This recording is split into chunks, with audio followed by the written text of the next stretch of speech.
It started like any other late-night drive. Aaron had just left a family gathering 3 towns over.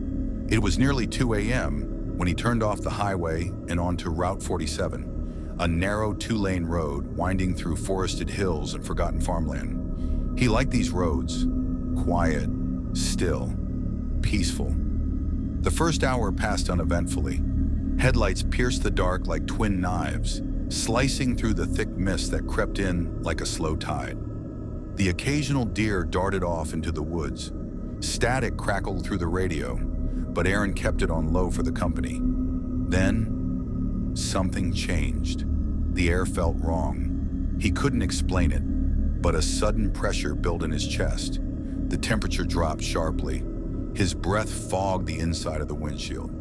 That's when the dashboard lights flickered. Just once. A second later, the check engine light glowed amber and the car sputtered. Aaron instinctively tapped the gas, but the engine choked. The headlights dimmed, then died.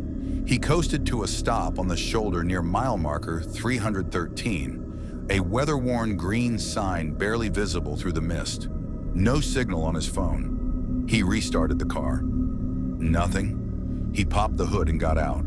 The cold air was damp and heavy. Crickets were silent. No wind. Not even the hum of distant traffic. Just nothing. Lifting the hood revealed no obvious issue, but then something caught his attention. A handprint, smudged on the inside of the windshield, from the inside. He hadn't touched the glass. He heard breathing, software labored, like someone was standing behind him, just out of sight. He spun around. No one. Trees loomed in the mist, distorted into crooked silhouettes. Aaron jumped back in the car and locked the doors. His chest was tight, pulse hammering in his ears. Then he noticed something new. The mile marker. It now read 314. He hadn't moved. He wiped his eyes, rubbed them. No, it clearly said 314. But that wasn't the worst part. The passenger seat was wet, soaked, like someone had been sitting there in dripping clothes. He reached over, hand trembling. The fabric was ice cold. His breath caught as the radio switched on by itself, blaring static, then tuning slowly. Click, click, click, until a voice cut through. You shouldn't have stopped. The fog turned black. Not gray, not dark, black. So thick it swallowed the beams from his hazard lights. It was like being underwater. Then came the tapping. Tap, tap, tap, from the back window. Aaron turned. Nothing there. Then he looked into the rearview mirror. Someone was sitting in the back seat. Their face was hidden in shadow.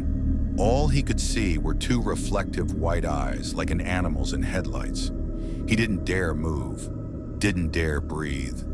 Then the car filled with a horrible smell. Rotted wood and damp soil. The radio sputtered again. You pass the exit. There's no going back. Aaron bolted. He jumped out of the car and ran down the road. But as he sprinted forward, everything stayed the same. Mile marker 314. Mile marker 314. Mile marker 314. Every 10 seconds, the same sign passed again and again. He finally collapsed on the side of the road, gasping. When he looked up, the car was right in front of him, its hazard lights still flashing, and the figure still sitting inside. He opened the car door slowly, ready to confront the thing, but the back seat was empty. No figure, no wet spot, no fog. The dashboard clock now read 7 a.m. Sunrise. Birds chirped in the distance. His car started with no issue. Aaron drove home in silence, shaken but relieved. Until that night. He was brushing his teeth when he noticed the fog return. Not outside, in the bathroom mirror. Then written in the condensation, a message. Exit missed. Still driving. Behind him in the reflection, those same reflective white eyes.